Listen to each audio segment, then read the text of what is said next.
bless you, global Christian friends. We have far greater knowledge than the prophets and the apostles of God today. When we let God show us his great wisdoms beyond them through his son who told the apostles like an open book. Verily, verily, I say unto you,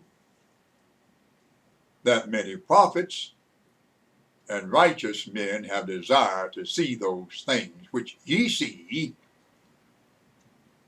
and have not seen them,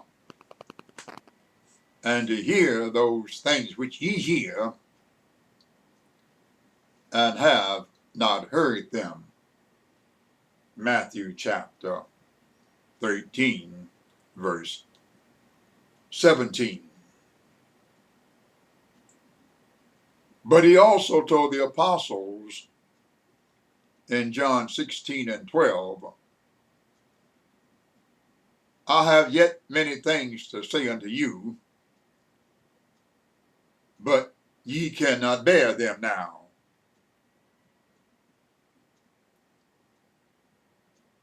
And in John 8:26, he also said to the Jews in the treasury as he taught in the temple, I have many things to say and to judge of you. But he that sent me is true. John 17:3, he called him the only true God. And I speak to the world those things which I have heard of him. John 8:26. Now, let me talk to you, deep sea fishermen, who are familiar with rogue waves.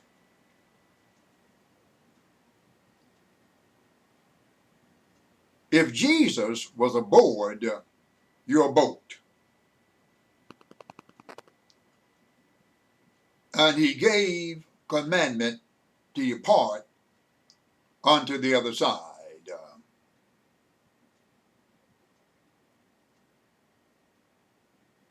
what do you think, you deep sea fishermen that are familiar with rogue waves, what do you think would have occurred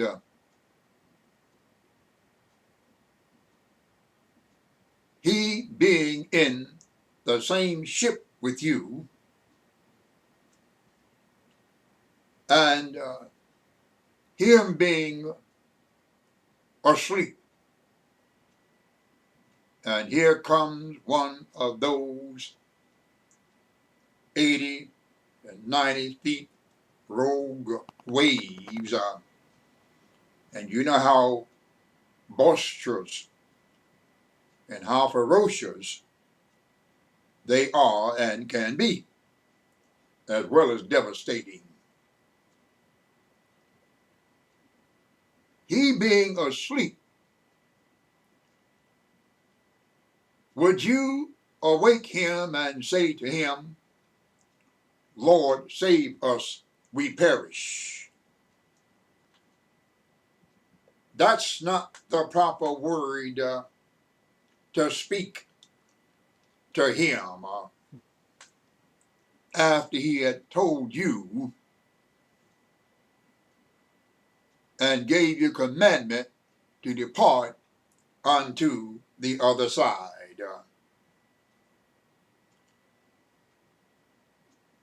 Do you believe or do you think that God got the power?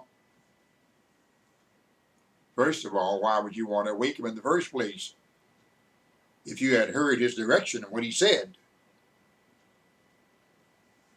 Why would he have to awake and ask you, why are ye fearful, O ye of little faith? Why? It is because you did not hear or hear what he had said to you. He commanded, and I'll take this from the 8th chapter of Matthew's and the 18th verse. He has commanded to depart unto the other side.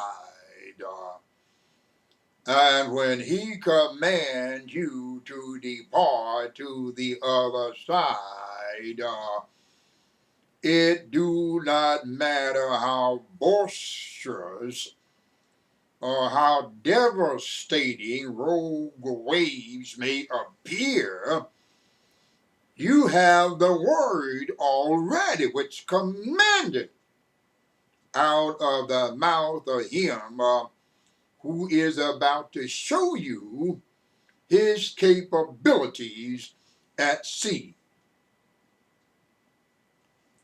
The capabilities of the Son of God at sea in the face of monstrous rogue waves.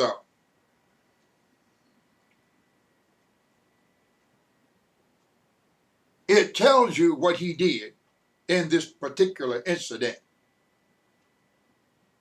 That is found in Matthew Levy's Gospel 8 and 26.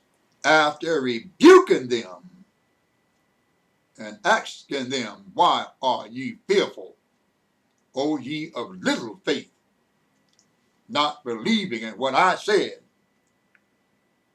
I said what I said and went downstairs to take a nap so that what I said may come to pass. And because of these rogue waves, you disturb me. Well, in verse 26 of Matthew 8, what did he do? Then he arose and rebuked the winds, according to Scripture, and the sea, according to Scripture. He arose to do a work that you were supposed to have done. You had the word in that 18th verse. He commanded to depart to the other side. It don't matter what can come against God. What can come against the word of God? The Bible tells us on many occasions the word of God sustains the heavens. The word of God holds the heavens until the day of God appear. We will continue along this course line next time, Global Christian Friends. We love you. Amen.